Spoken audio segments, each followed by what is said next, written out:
इस वीडियो में हम देखने वाले हैं memory reference instruction in detail.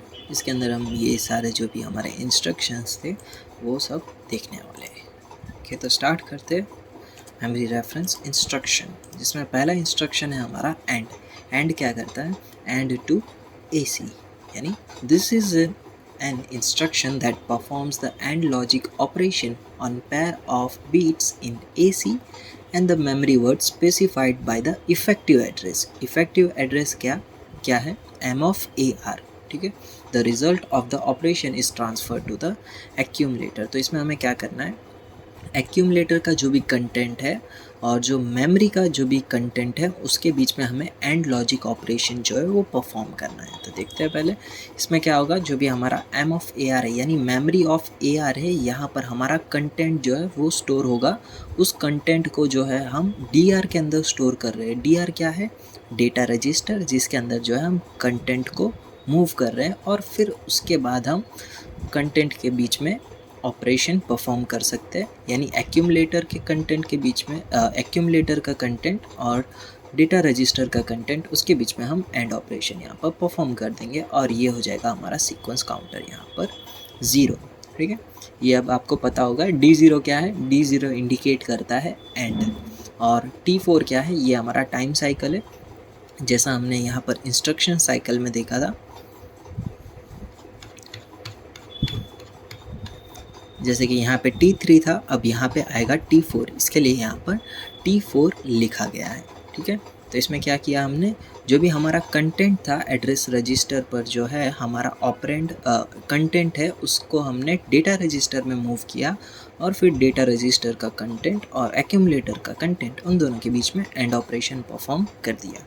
और यहाँ पे हमारी टाइम साइकिल जो है वो +1 हो जाएगी। इसके लिए यहाँ पे T5 आ चुका है और फिर हमें सीक्वेंस काउंटर को जो है 0 कर देना है।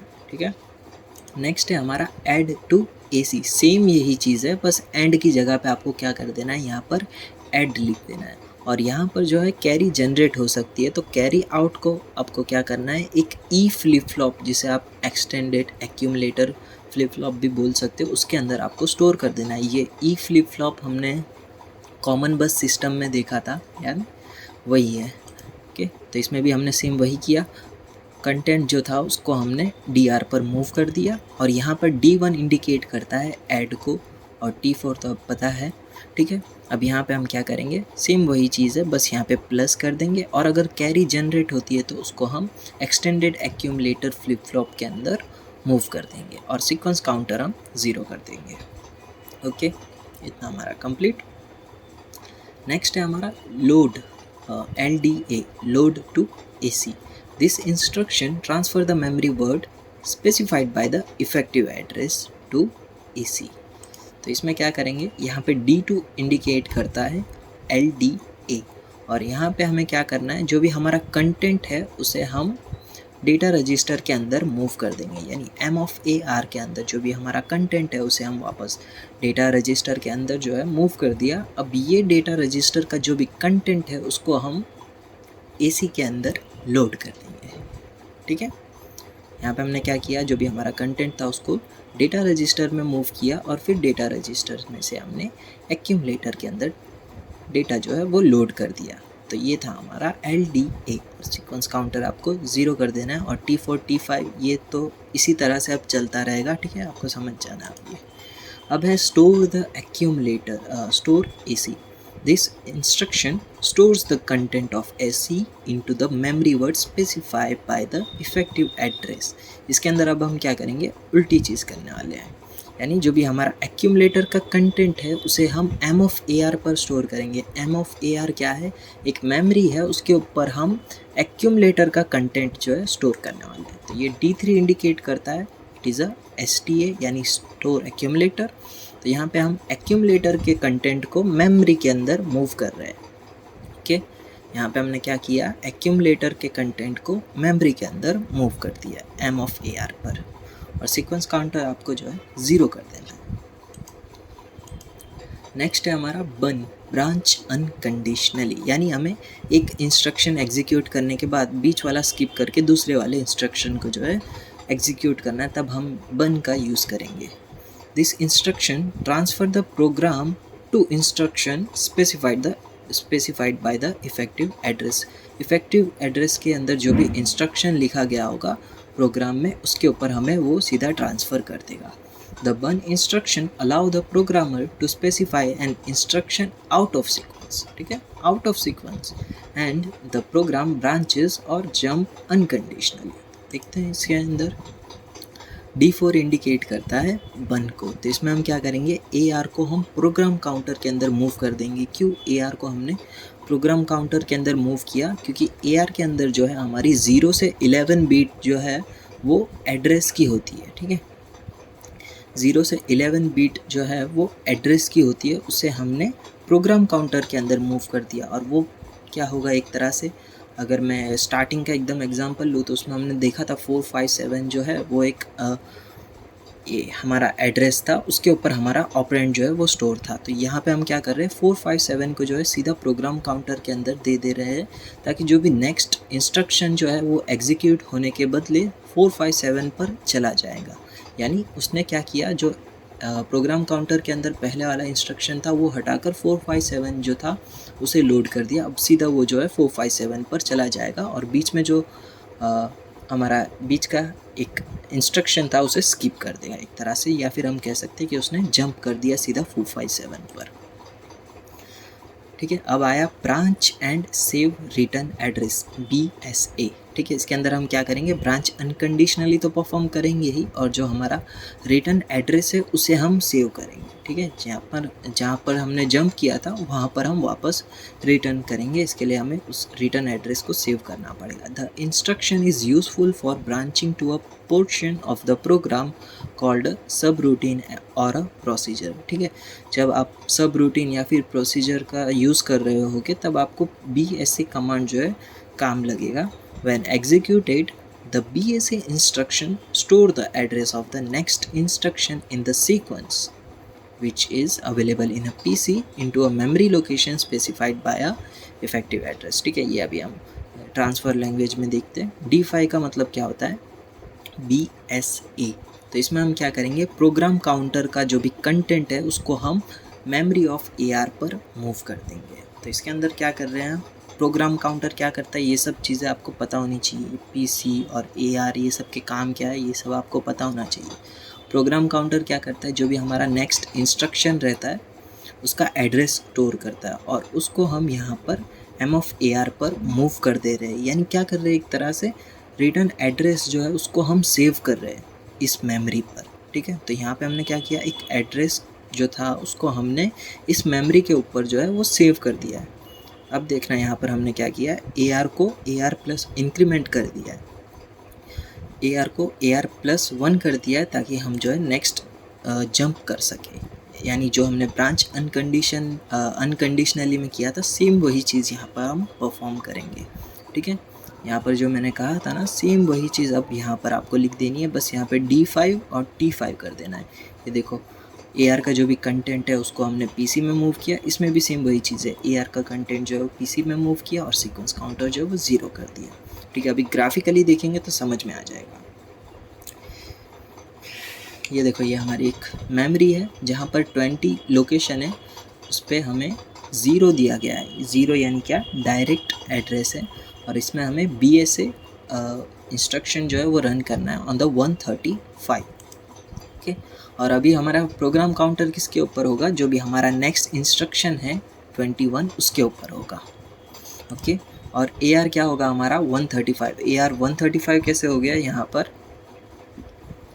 ये पूरा क्या होगा हमारा इंस्ट्रक्शन फॉर्मेट, और ये 0 से 11 बीट में क्या आएगा हमारा 135। जैसे मैंने आगे 457 का बताया था, यहाँ पे 135 हो गया, तो ये 135 क्या होगा हमारा M ऑफ सिर्फ AR होगा, ठीक है। AR हो गया ये हमारा 135। ये एक मिनट यहाँ पे दिखा देता हूँ,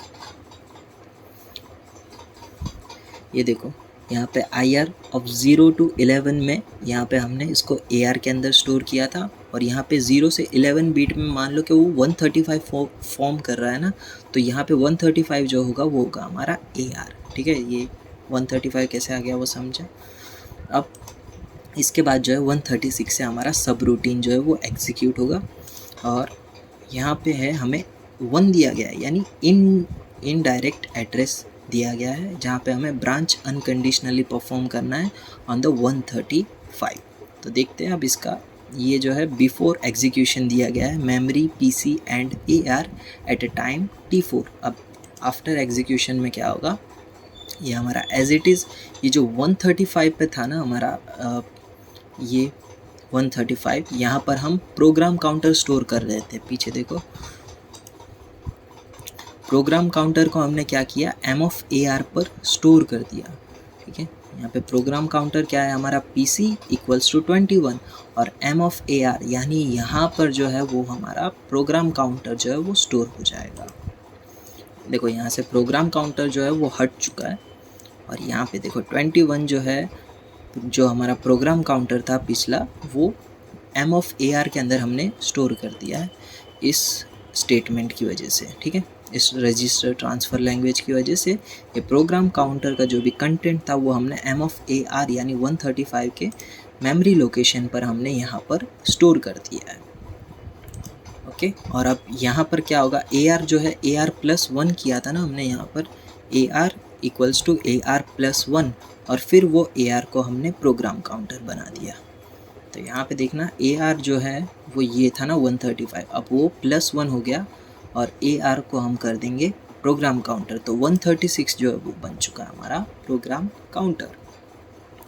ठीक है, ये वाला ऑपरेशन हमने परफॉर्म किया, AR+1 वो हुआ AR और AR बन चुका है हमारा PC। इसके लिए यहाँ पे हमने PC लिखा है। ओके, अब ब्रांच अनकंडीशनली परफॉर्म करते हैं। यहाँ पे 1 और 135। अब 135 पे आप जाओगे तो ये क्या है, इनडायरेक्ट एड्रेस है, यानी आप 135 पे गए और 135 पे आपको मिला 21 और 21 पे क्या है, जो इंस्ट्रक्शन आपने सेव किया था वही आपको यहाँ पर रिटर्न एड्रेस मिल गया। ठीक है, तो ये था हमारा branch save and return, sorry कहाँ पर थे, branch and save return address.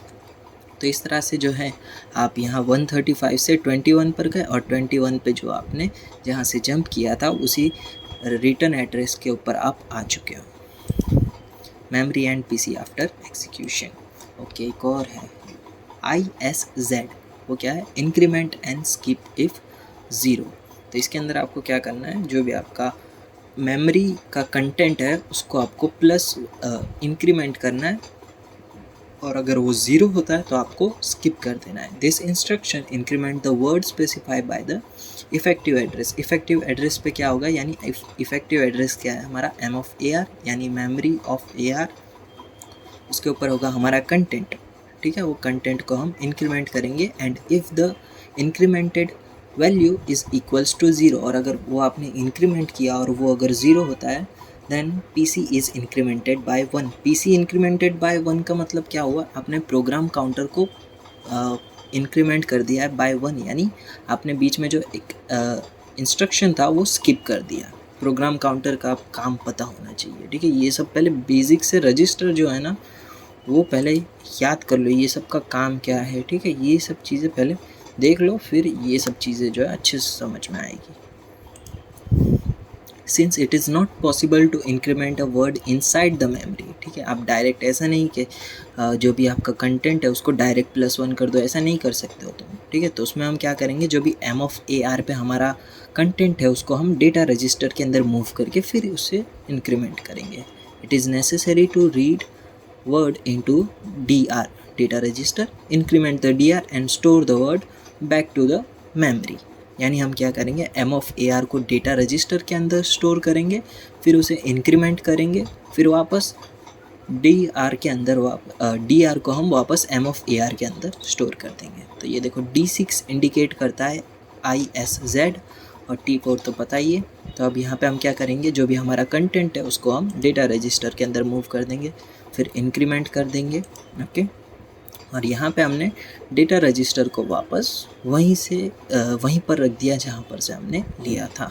और अगर ये हमारा 0 होता है, ठीक है, if it is a 0 then program counter is incremented by 1, that is PC plus 1। यानी हमने यहाँ पर एक इंस्ट्रक्शन जो है वो स्किप कर दिया है। क्यों? क्योंकि जो हमारा डेटा रजिस्टर है वो 0 है इसके लिए, और फिर सीक्वेंस काउंटर जो है वो हमारा 0 हो जाएगा। तो यहाँ पर हमारे ये सातों सात reference instruction, memory reference instruction जो खत्म होते हैं।